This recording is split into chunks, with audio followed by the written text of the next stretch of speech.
Good afternoon and welcome at the best event at EXPO Real 2022. In the next 60 minutes you will learn what it takes to become a world champion. You will be inspired by a 2 times Formula 1 world champion, Mika Hakkinen, the Flying Finn. Mika will share with us his life story from his early beginnings to becoming a world champion, and how to become a world champion again, and how to stay motivated after retiring from Formula 1. My name is Bert Hesselink and I'm Group Client Relationship Director at CTP. I'm in the market and I speak to our clients every day. I do that so that I really know how the market is performing, so that we can make adjustments. It's a little bit like racing a Formula 1 car, but then different. For those of you who don't know CTP, we are one of Europe's largest developer investors of fully serviced business parks. And these business parks are used for logistics, manufacturing, R&D, offices, last mile. And we do that in 10 countries. We have about 10 million square meters stretching from the North Sea to the Black Sea and everything in between. We are developing future-proof business parks that are sustainable and functionally adaptive. We do this with great care, but we also do this at great speed. We want to be number one in every market where we operate. We want to win and we want to be the best at what we do. So things that really matter to us are a culture of learning, adapting, winning and teamwork. Having the right mentality, big ambition, strong determination, and full dedication. And we're constantly looking for inspiration to help us achieve our top performance. And that's why I'm so excited to learn from one of the best and most talented Formula 1 racing drivers ever. What he did and is still doing today in order to perform at the highest possible level in one of the world's most fascinating and popular sports. It's going to be interesting to talk about some of the parallels between top sports and real estate business. And interesting to look at the lessons that we can draw from this. We'll talk to Mika about his career, life lessons on teamwork, how to deal with setbacks, competition, winning and staying motivated.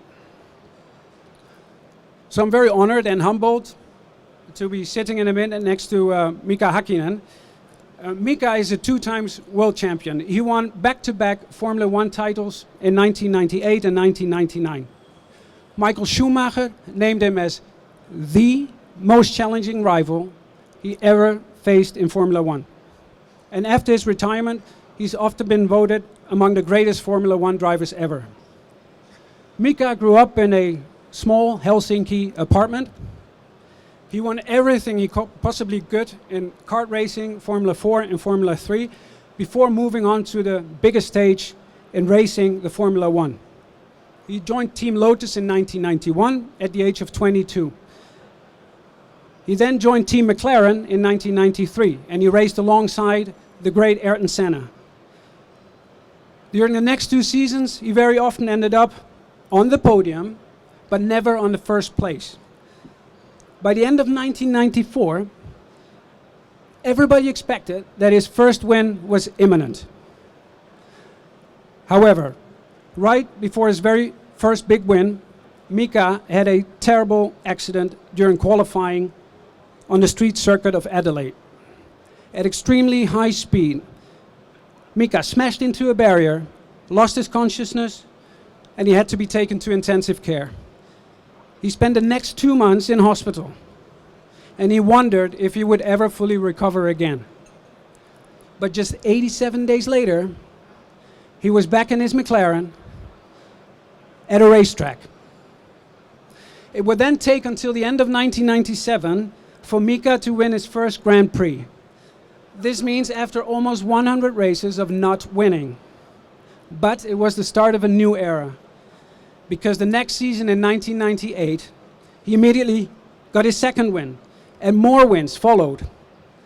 And this led to Mika becoming the world champion in 1998 during the season finale in Suzuka in Japan, just ahead of Michael Schumacher. Mika repeated this again in 1999. He retired from car racing, from Formula One car racing, in 2002. So within a decade, he had gone from a fearless rookie through the agony of a terrifying accident to the very top of the world. So let's change gear here. And Mika, we're really glad, delighted, and thank you so much for joining us today. And would like to bring you up in front of the screen.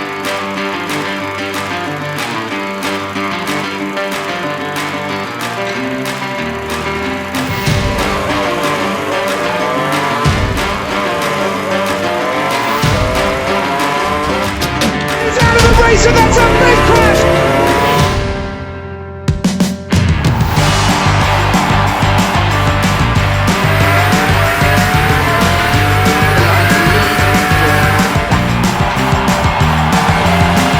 Superb, gritty, determined, forceful move from Mika Hakkinen. I loved it.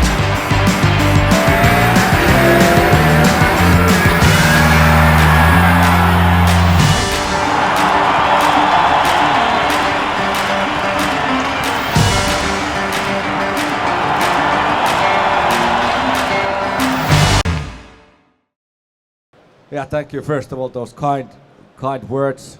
It's so good for my ego.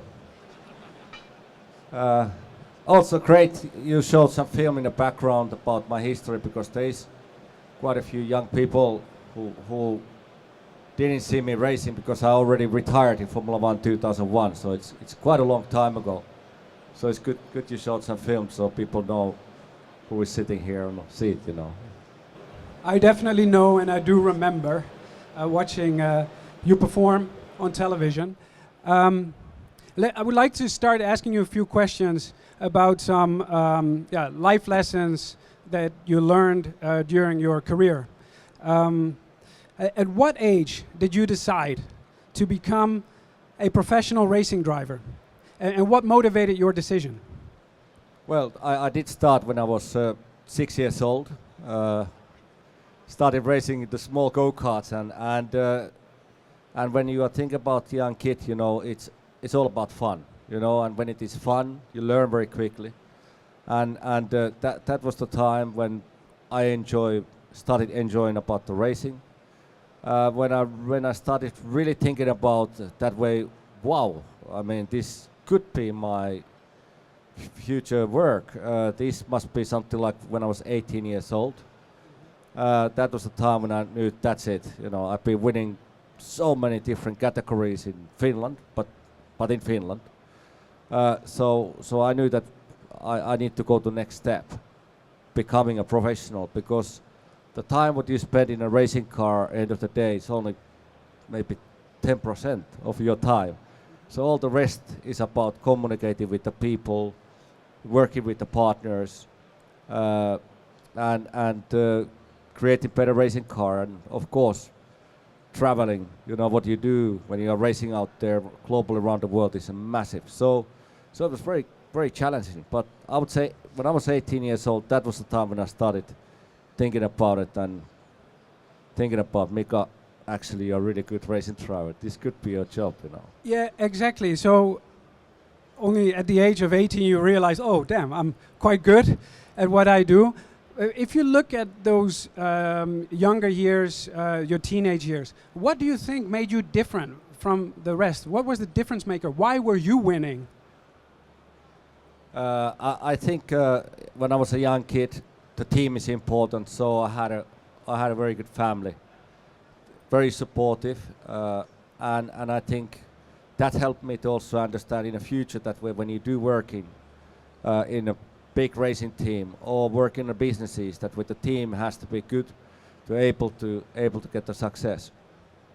Mm-hmm. So you mentioned the team. Were there any other people that were really the team, family? Were there any other people that were really important for you in your youth to get you to that level and to make you win all the time, basically? Oh yeah, absolutely. I mean, I was very fortunate to know right people. I probably didn't understand 100% yet when I was a young guy that what kind of real meaning it has. But I had a great management. The Keke Rosberg, who is also world champion, he started taking care of me.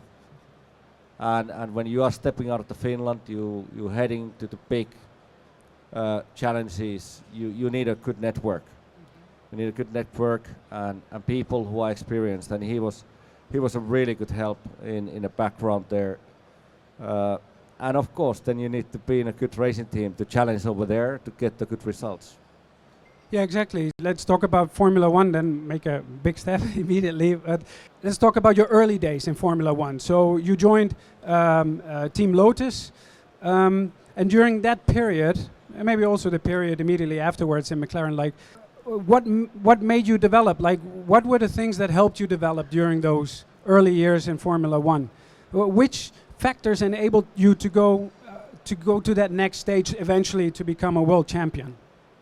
Well, it was definitely constant development. What you do with you in terms of mental training, physical training. So, when I did join the Formula One '91, I decided to work in a factory. I went to work with the mechanics, the engineers, the mechanics who were building the engines, the exhaust, the aerodynamics. So I went to work with them to understand everything about the technical side of the car. When they came, you are late.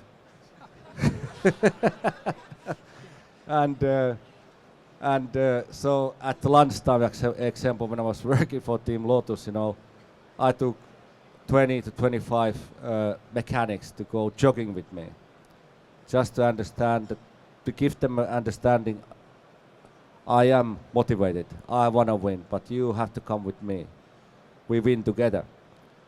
So I did that kind of little steps constantly all the time in my life to understand how I can become a better racing driver and understand people better and understand the technical side of it better. But it took me a long time indeed. Like you mentioned earlier, it took me quite a few years. It took me 7 years before I win my first Grand Prix. Mm-hmm. So that's a long time. And when you are running a company, and it goes minus for 7 years, you start thinking what I'm doing wrong. Yeah, exactly. So you grow up, you win everything all the time. No, then you join Formula One, and you don't win for 7 years. Basically, you probably are a winner. So you already said it, like you lose all the time, 7 years in a row. That's correct. How do you deal with that? Yeah. And it's honestly, only way how you can survive from that is to constantly analyzing the reasons why the success is not there. And when I did join with the Team Lotus, I was 2 years, 91, 92. And the team, that time, the budget wasn't there. There was not enough money to develop.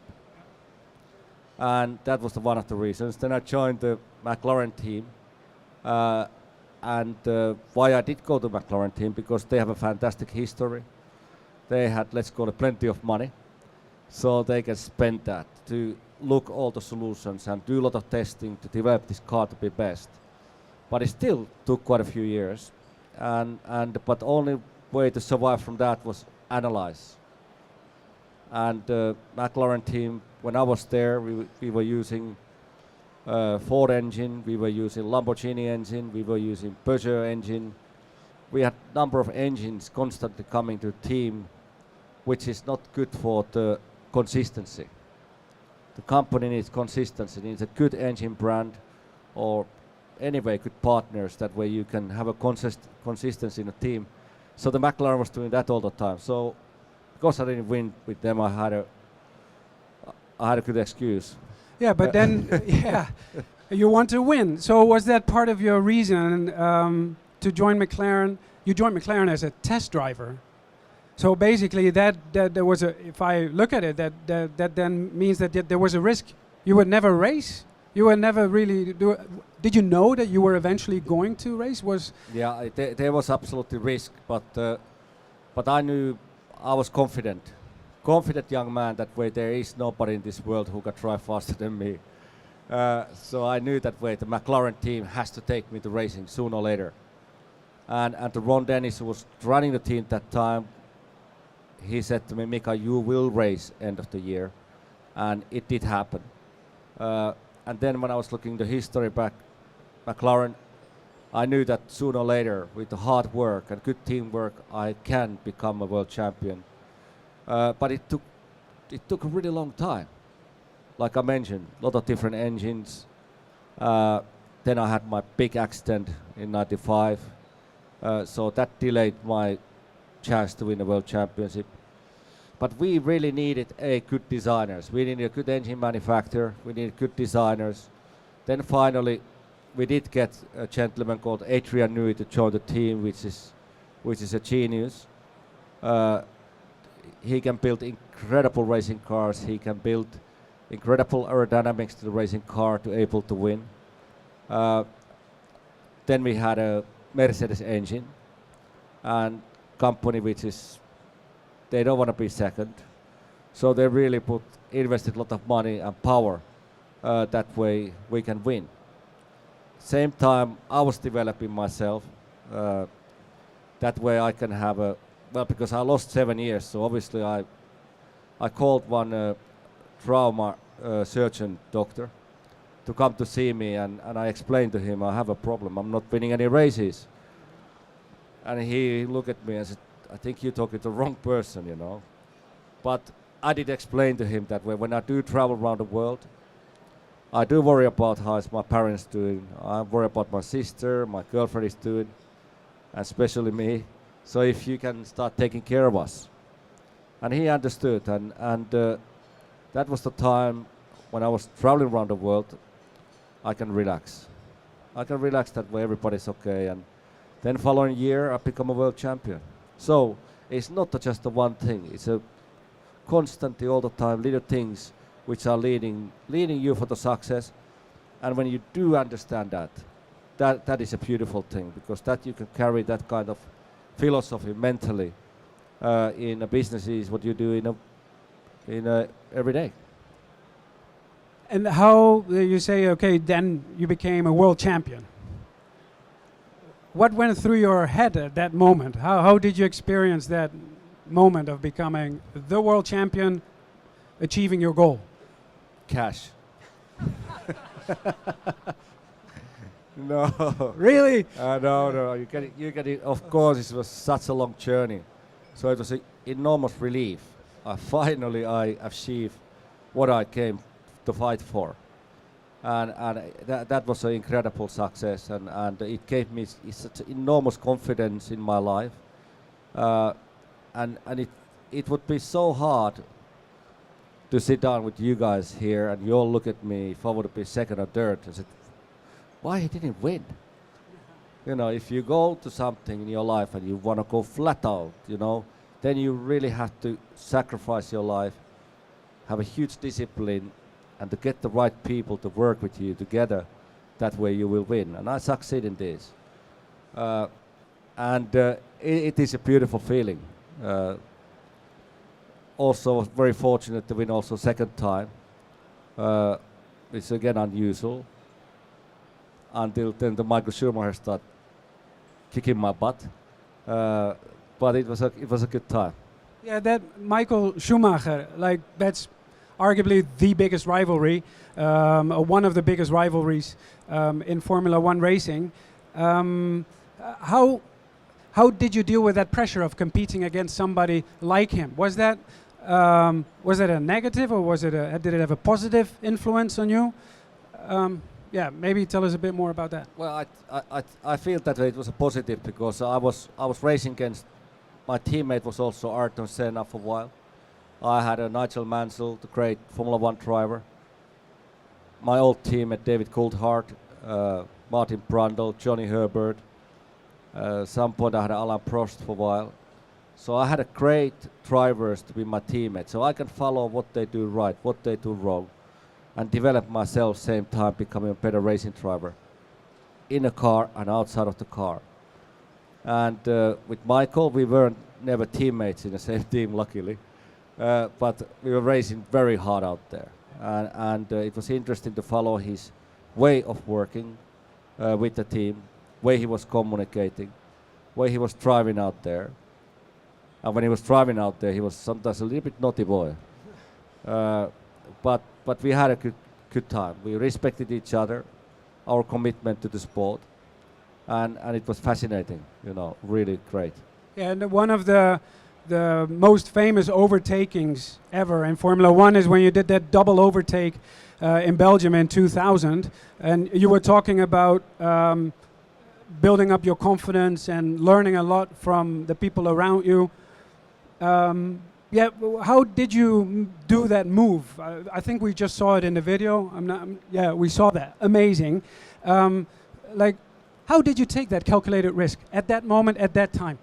Yeah, it definitely. I had a chance a couple of times to overtake Michael in the same place in that long straight, but he was really pushing me on the grass every time when we go like 330 kilometers per hour. So I was very fortunate there was this back marker, and it gave me the opportunity to overtake Michael quite a spectacular time. But I did went to speak to him after race. You know, I said, you know, when you are pushing me on a grass in 330 kilometers per hour, it's not correct. So Michael just looked at me and said, Mika, it's racing. But I wasn't exactly agreeing with him because it's such a high risk and high speed. So yeah, that was a spectacular overtaking. Yeah. Amazing. And then in 2000 you became a world champion almost again. And then shortly after that you announced a sabbatical, and that then resulted into a retirement from Formula One. Why did you decide to take a break and then shortly thereafter decided to stop with Formula One racing? I simply stopped because I did it was in 2001 when I stopped. I had a big accident in '95. So I knew how fragile the humans are. And when you do racing in sport like a Formula One, it's very dangerous. It's really risky. My time also that way, there was not all the safety wasn't so developed like it is today. 2001 I had accidents when the car was having mechanical failures in a very high speed. So I thought, now Mika, you came to Formula One to become world champion. You did it twice, so don't push your luck any further. So I decided to retire. And then you started a second career, basically. How was that easier to start a second career or more difficult than you thought? I think it was very hard. It was very difficult. You know, first of all, to collect the right team to get the success is important, and to focus in the areas what you believe is a good what's happening in this world. So that's why I'm part of the businesses, which is a luxury travel business. Then focusing for the healthcare. Company what I'm involved is taking care of the 80% of the Grand Prix drivers out there. So they have their nutritionists, they have their fitness coach, they have their doctors. It's a company what I'm involved since '97. Also we do this program for the CEOs, the board members, employees of the companies, and if the company has, let's say, 50,000 employees and everybody do 1% better job, that they come to office in the morning with a smile and said, I like to come here. That's a success. This is a success for the team and for the company. So we do that kind of work. So also involved with the social media business is very interesting. Then I'm marketing many different companies out there, brand ambassador for the Formula One, brand ambassador for McLaren, doing a little bit TV work. Oh my God, the list is long, huh? But how do you keep yourself, well, you clearly have no problem keeping yourself motivated, but maybe you can share with us how do you keep yourself motivated to keep performing at that high level? Because you're not becoming a world champion again. How do you keep yourself motivated? I found it very exciting. I found people very interesting. So many different characters in different businesses. I think motivation is also my family. I have 5 children, so that's a good fun. Good fun to go back home. I have no chance to talk anything. I'm just listening. I know that. Exactly.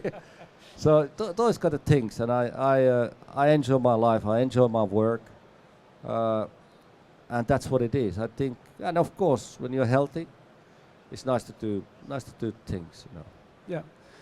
I'd like to now maybe have a look at some of the parallels between, well, you had a fantastic career in Formula One and still in what you do today. But I'd like to look at some of the parallels between like top level sports and business, and maybe perhaps real estate.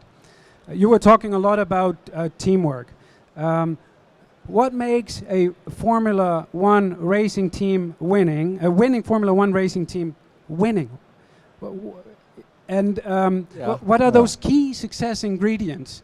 And maybe look at some of like 2 angles, like individual winning and team winning. Well, it's difficult. It's many teams out there. Some teams are financially very powerful, but they don't win. So I own all the time. Personally, I can see only that way. The money is important. But who really makes the difference? The people.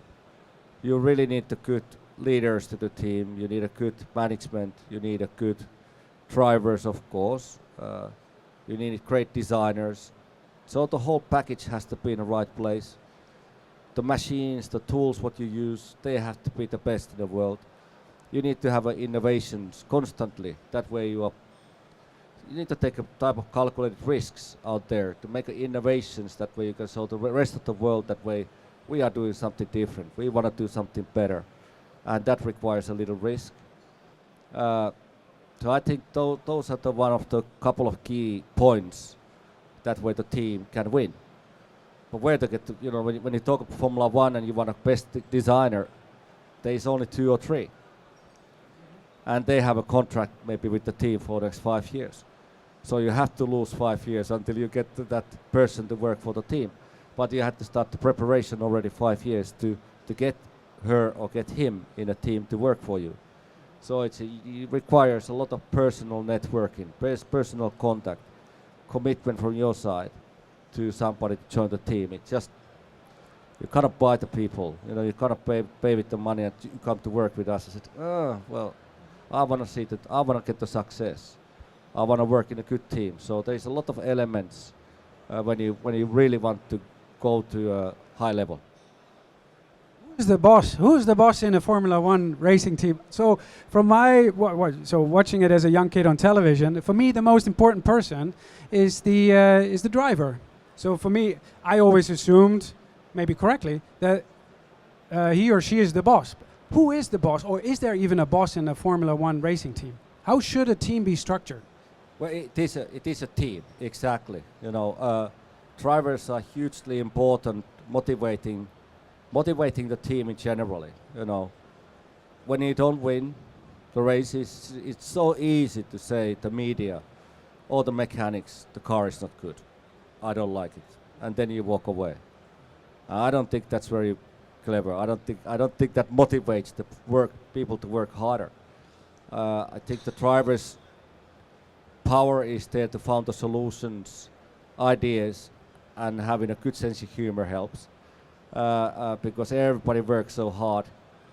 You need a very good management for the company, which understand the young people, and those are the elements. And I think the generation today is different than in my time when I was racing. I think in our time it was quite a hard business. But I don't think the young people today's world, I don't think they like it. So the management to understand these kind of generation changes are super important. Yeah, so how do you then deal with that? How practically does it work then? You want to create, regardless of generation, a culture and mentality that eventually results in victory. So how do you embed learning, adapting, learning from a defeat, and then turning it into a victory? How does that work? Well, I when I was a young guy, when I was in Formula One, I went to see really often a gentleman called James Hunt. He did win a world championship in Formula One, I think 78, if I remember correctly. So I was quite a tense young guy, you know, when I was racing with Team Lotus, still with the McLaren, you know. Didn't smile too much, and I didn't smile too much because I was losing, I wasn't winning. So I went to see James Hunt very often, and he advised me every time when I left from there, remember to have fun. And I didn't really get it, you know. Have fun, and you go 320 kilometers per hour, how you can have fun? So I feel that way, you know, today's world, you know, people, the employees, they need to enjoy their life, you know. Companies should organize constantly something fun for the employees. That way they stay motivated. What is it exactly? I don't know exactly what it could be, but it's a result of the management and the marketing, the founder solutions. That way you can do events for the employees, that way they can have a fun. Because, you know, you need to smile. You need to smile when you do your job. Otherwise you are not, you don't have imagination. Yeah. And how is fun then also the recipe to success? How do you deal with massive setbacks? I mean, you had your huge, terrible accident in '95, but you recovered from it. How did you recover from that? Yeah, I mean, exactly. I mean, now when I look back my career, you know, winning world champions twice, of course it's great, but there was a lot of losing. And I mentioned earlier that way, you know, to analyzing the loss, analyzing the reasons why it's happening, and understanding those, it's the most important. Today's world could be easier because you can collect so much data, and if you have the right people to analyze that, you can find a solution quite quickly. In my time, it was not so much data-based, so it was much harder to find a solution. It takes a longer time. And of course, when I had my accident, how to recover from that. And it was mainly the McLaren team, my management, and my family who gave me enormous support. You know, I was in exactly a couple of days in a coma, hospital couple of months, and to come back from there to racing, there's no way. It's not easy. It was really difficult. So somebody to listen to you when you complain constantly.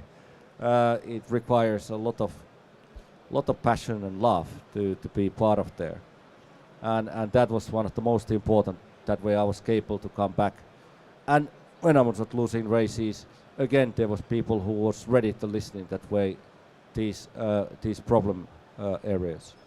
To which extent did that crash, for example, help you to make you stronger and eventually become world champion? How? Yeah, absolutely. No, you're right. I mean, the accident like that, you know, I didn't look at negatively. I tried to find the positive. I said, what it really gave me, and it felt like before the accident I was running all the time, but after the accident I learned to walk properly. So let's call it this way. So I had time to start listening people what they say, and not talking all the time myself. So there was a lot of that simple things which really advised me for everyday life, and it worked, you know. Yeah, and then you became a world champion, and the next year you were world champion again. How easy or difficult was it to repeat it? You were on top, and you had to stay on top. So the only thing that could happen was to fail, basically, when you're on top. Like, Yeah. what's easier, winning for the first time or the second time? Yeah, I mean, the winning first time, everything was new. You know, every race victory, what I did, it was new. I understood the pressure is high because the championship was decided in the last Grand Prix, so the pressure was high. So when the second time when I was fighting championship, I knew how painful it is. Psychologically, it's such a pressure, incredible pressure. So it wasn't definitely, it wasn't easier. But same time, because when you were fighting for the second time world champion, you had much less pressure, and you were much more confidence to work what you were doing. You were maybe using less energy for the things which are not so important, and more energy what you knew are important to get the success. Mm-hmm. And if you now look outside the sports of racing, are there any teams that or champions that you admire the most? Well, I can see that with the McLaren team how they are progressing consistently. They have the momentum going on inside in the teams. So it's a matter of time when they get the success, and I think it's going to be maybe 2 years and they will win. Okay, it's such a long time, 2 years, but it doesn't matter. As long as you won, they will win. So they had a good momentum with the drivers, with the sponsors. I think McLaren has been able to have, they have now something like 54 partners in the team. So financially they get it very powerful. Red Bull doing a great job with the Max Verstappen. Max is absolutely mega driver, and the team is very good. I think George Russell is a young racing driver. I think he's doing a great job. Lewis Hamilton is fantastic. 7 times world champion, great personality. I think he's doing great. And there's many great drivers. Alonso of course, getting a bit old, but he's still pushing. He's still doing well. So there's many great drivers and great teams out there. And if you look outside racing, are there any people, champions that you really admire a lot? And do you see some common thread between the people you admire in Formula One and the people outside the sports? Well, what do you admire in, let's say, the people that you admire?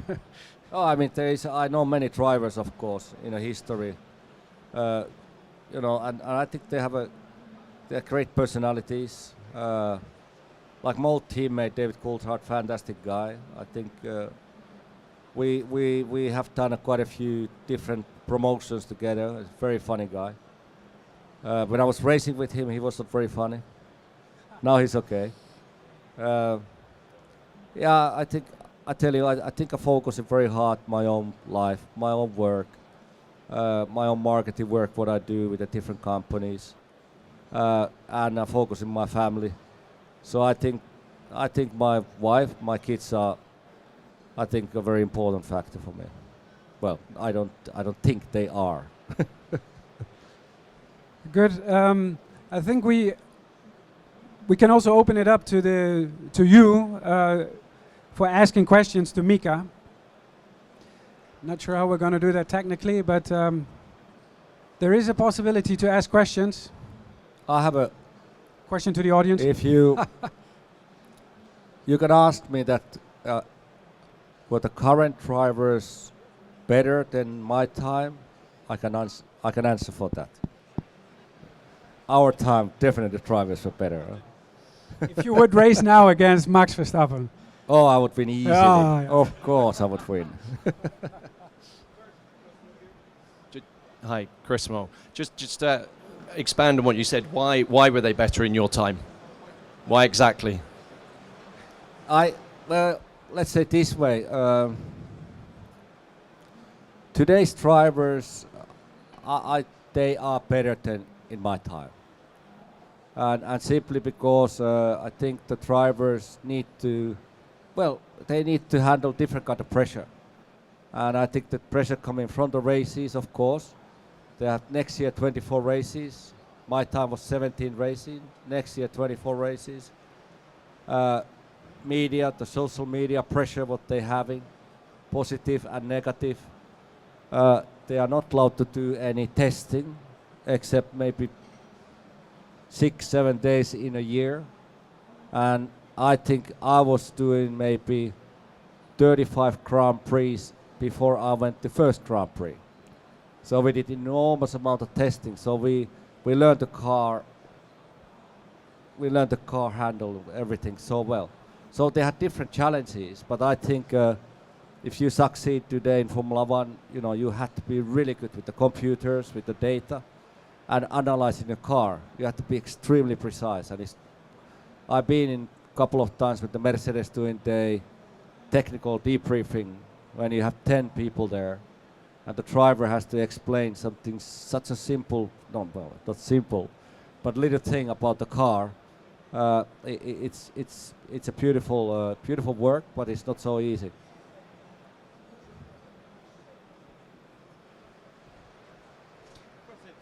On the in terms of goal setting goals, like how important is that? And do you think there's a difference between sports and business?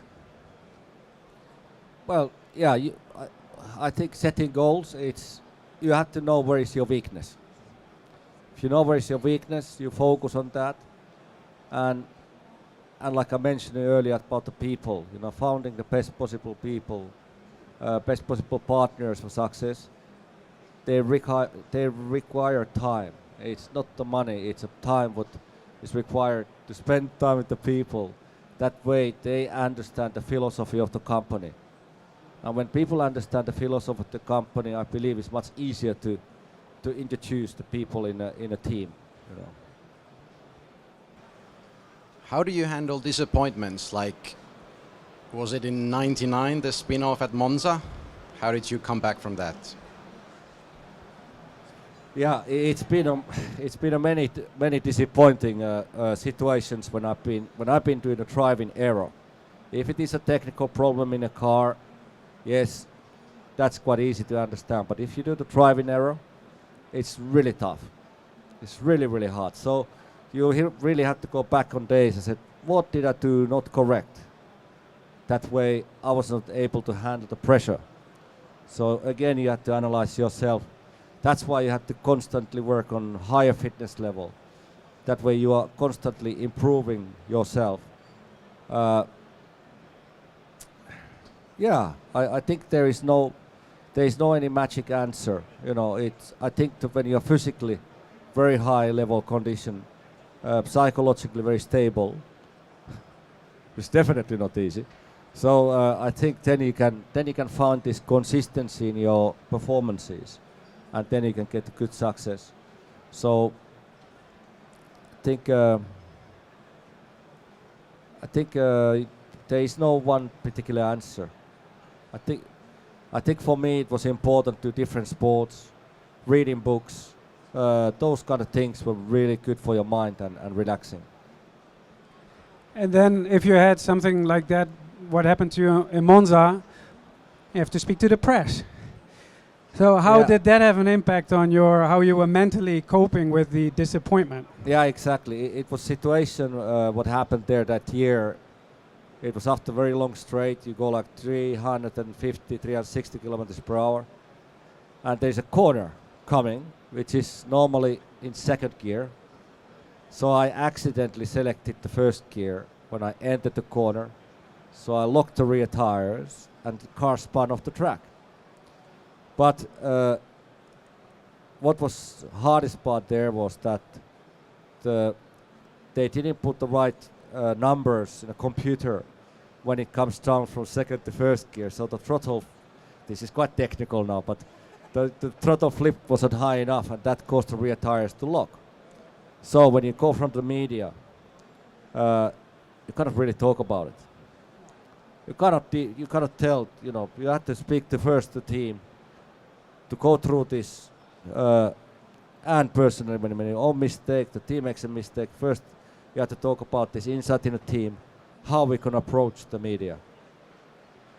Because it's too easy to say, it's a mistake of the car, it's nothing to do with me, But because it's a success of the team, you always have to communicate with the team that where everybody is in a maximum highest motivated level.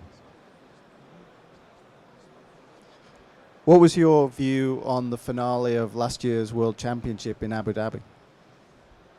Yeah, it was a very spectacular last Grand Prix. I think the fans of Lewis Hamilton weren't happy, and Max Verstappen's fans were very happy. So you have always the positive and negative. I felt that way. There is some rules what needs to be followed and respect the rules. I don't think it went 100%. But I understood at the same time it is the last Grand Prix. They cannot finish the race under the safety car. So there's many different situations. So I don't think it was very fair for Lewis. Yeah. This is like in a school, lifting hand up like this. So there are two drivers in a team. How do you or how did you work with a competition inside your own team? Yeah, it's a very difficult when there's two young guys in a team, and both of them want to win. It is very difficult, and I feel that this is the importance of the management to able to communicate with the drivers, to make them understand this is a team, you know. And really to give them a guidance to how to improve. Give them a room how they can improve. They can still fight against each other, but this information, what is happening, has to be shared together to improve the team's performance. And that's what it is. But it's not, when your ego is very high, it's very, very difficult. And when you really want to win, it's again difficult. And a Formula One, you know, a lot of fans saying you are fantastic, and then you start believing that. You know, you have to keep your feet on the ground and to understand again the importance of the teamwork. Thank you. Thank you. If I can ask on competition and Michael Schumacher, for example, when you are competing against Michael Schumacher in this case, or someone else, like how do you do that? Are you visualizing him all the time? Are you visualizing your competition, or do you rather just focus on doing your own thing? And what would you recommend us to do? You have to focus your own thing, of course, maximum.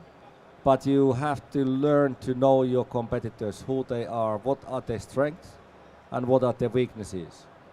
And then when the race starts, you have to play the game with those rules. Hello, Mika. You spoke a lot about teams. Now, in the Formula One, as far as I know, teams are quite international, as in most of our companies. To which extent would you think that international, intercultural learnings do help to succeed, making the team richer in experience and in the ways of how you look at problems to solve them? Like McLaren team has an American guy leading a team, Zach Brown. You know, incredible. He has created an incredible team. You know, motivating everybody. You know, it is beautiful to see that. I don't think it's so much to do with the nationality. What needs to be done. I always look so critically of the leaders of the team, how they are managing the employees. You know, and through that you can get the success. But important also, I believe, is for the company to have a very good healthcare program. You know, if somebody has psychological issues, there's always a way to get the help. You know, physical issues, always you can get the help. And I think companies should provide this kind of service. You know, I experienced that myself when I was racing. Company when I'm investing, they're doing that. And I can see, you know, the drivers, how they are able to perform, which are different nationalities, traveling around the world consistently, need to handle the pressure from the media, the pressure from the team, from the fans. So when they feel good, you know, and they feel they are looked after, they will succeed. But you need a company for that who has the experience. As a German, do you think that Mick's gonna rise and shine one day? Michael's son, Mick, I think, first of all, he's a very nice guy. A very nice guy. I feel that when I said that way, for me, it took 7 years to win the first Grand Prix. Mick has now been Formula One 2 years. So it's early days. It's early days. But the problem Formula One, it doesn't want to give you time. You know, if you don't succeed first, second year, they kick you out, and it's quite a sad thing. That's why all these elements, what I'm talking here, has to be in the right place immediately. You know, Formula One doesn't give you time. I believe he's a fast driver. Why he hasn't been able to shine? You know, his teammate has been quicker. Maybe we should get him here to sit down to tell his story. You know, I could ask some questions from him. Hi. You mentioned earlier that you worked with the technical teams, which I guess was for the first time. How did they react the first time you worked with them, and was it a big change for them? And were there barriers to overcome when you worked with the technical teams in the factory? That's a very good one. You know, I think I was there quite a while, and at one point they start telling me, "Get out of here." You know, they had enough, I think. But it doesn't matter. You know, it really doesn't matter, because you learn to know these people. Who are they? What kind of personalities they are? How good they are in their work?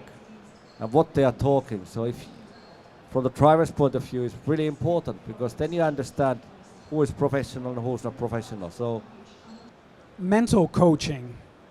You were one of the first drivers to consider and actually take on a coach, I believe. What made you decide to do that? well, it was definitely something to do because I losing so many Grand Prix. Certainly because my accident, I really learned to understand the importance of the people. So I did that, and when you have to go to the corner with the massive speed, you have to make a very quick decisions. If you have a little bit something in your mind which is bothering you, your decision making is delaying, and you cannot succeed. So your mind has to be clear. You know, whatever problems it is, you have to talk about it and solve your problems, and then you can win. And that's what I did. And it was, and I think that was a good what I did. Can you share some of the secrets that the mental coach then shared with you that made you think clearly? I think honestly it was mainly just my parents, you know, my sister and the girlfriend. That way, when I wanted to be happy, I wanted to feel good, I wanted to stay healthy, and it was the only way to get a super professional doctor 24/7 to really start taking care of them. And it makes me relaxed.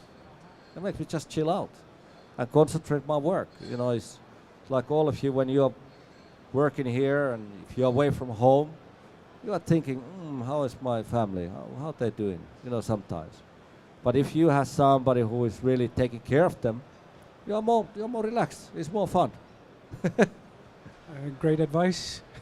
Yes, hello, Mika, Alexander Moradi. Tell me, what do you think about increasing popularity of Formula E electric? Have you tried yourself, and how do you like the acceleration difference? I never driven a car, but I think they started very popular way. You know, it start really going in the right direction. And then now I think quite a few sponsors left from that motor racing, and I think one of the reasons maybe is because Formula One is really aggressive with the sustainable fuels in 2026. They're really pushing the Formula One to be a leader in the world. That way, let's find the solutions to show the companies, show the fans. That way, we are taking care. We are making decisions which are expensive, but they are right for the future. And I think if I take this is very tricky, you know, to start. I don't want to criticize too much, but I'm sure if I tell you, any of you, that way you have a road car which is fully electric, is that the way in the future? So if there is a companies which are supporting Formula E, it's a fully electric machine. So maybe there is companies who say, I don't want to deal with them, but maybe I'm too critical. but it is a great category because they can race on cities, and many cities and countries are happy to have them there.